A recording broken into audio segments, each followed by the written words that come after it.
માર્ગ અકસ્માતમાં મૃત્યુ પામેલના પરિવારને ધારાસભ્ય ડીકે સ્વામીના હસ્તે 4 લાખનો ચેક અર્પણ કરાયો।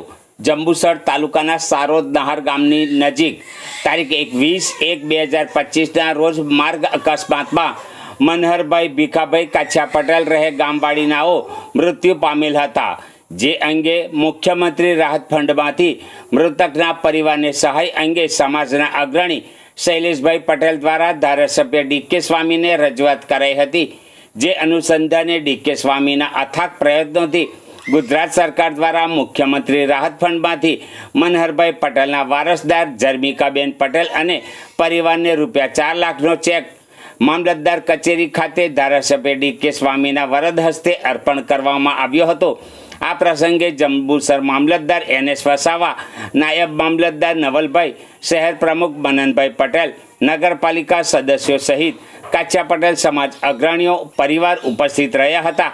આ પ્રસંગે ડીકે સ્વામીએ શ્રદ્ધાસુમન અર્પણ કરી આ રકમનો સદુપયોગ કરવા અને આજના સમયમાં સુરક્ષિત વાહન ચલાવવા, માર્ગ સુરક્ષાના નિયમોનું પાલન કરવા યુવાનોને અપીલ કરી હતી તથા ગુજરાત સરકાર અને માનનીય મુખ્યમંત્રી ભૂપેન્દ્રભાઈ પટેલનો આભાર વ્યક્ત કર્યો હતો। ચેક અર્પણ સમયે ભાવુક દ્રશ્યો સર્જાયા હતા। જંબુસર મામલતદાર ઓફિસે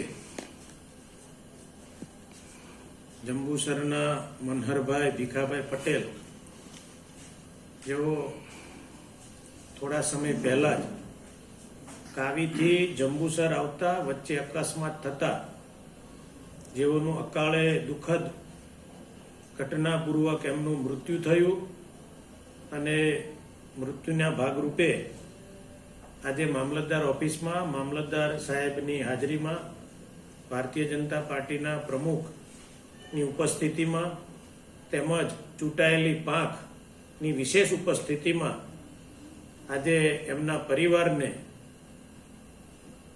જર્મિકાબેન મનહરભાઈ પટેલને ₹4 લાખનો ચેક અર્પણ કરવામાં આવ્યો। આજના દિવસે હું ગુજરાત સરકારનો વિશેષ ભૂપેન્દ્રભાઈ પટેલ માનનીય મુખ્યમંત્રીશ્રીનો હૃદયપૂર્વક ખૂબ આભાર વ્યક્ત કરું છું કે જેઓએ અમારું સંગઠન અને ધારાસભ્યના પત્ર દ્વારા અમે રજૂઆત કરી અને રજૂઆતને માન્ય રાખીને ટૂંક સમયમાં જ જે કાંઈ તપાસ કરવાની હતી એ તમામ તપાસ પ્રક્રિયા પૂર્ણ કરીને આજે 4 લાખનો ચેક એમના પરિવારને અર્પણ કરવામાં આવ્યો છે। એ બદલ હું મુખ્યમંત્રી સાહેબનો અને એમના જે કોઈ સચિવ છે એ બધા જ જે વિભાગના છે તમામ સચિવોનો હું હૃદયપૂર્વક આભાર વ્યક્ત કરું છું અને જે મનહરભાઈ ભીખાભાઈ પટેલ જેઓ મૃત્યુ પામ્યા છે એમના પરિવારને પણ સરકાર વતી સાંત્વના આપું છું।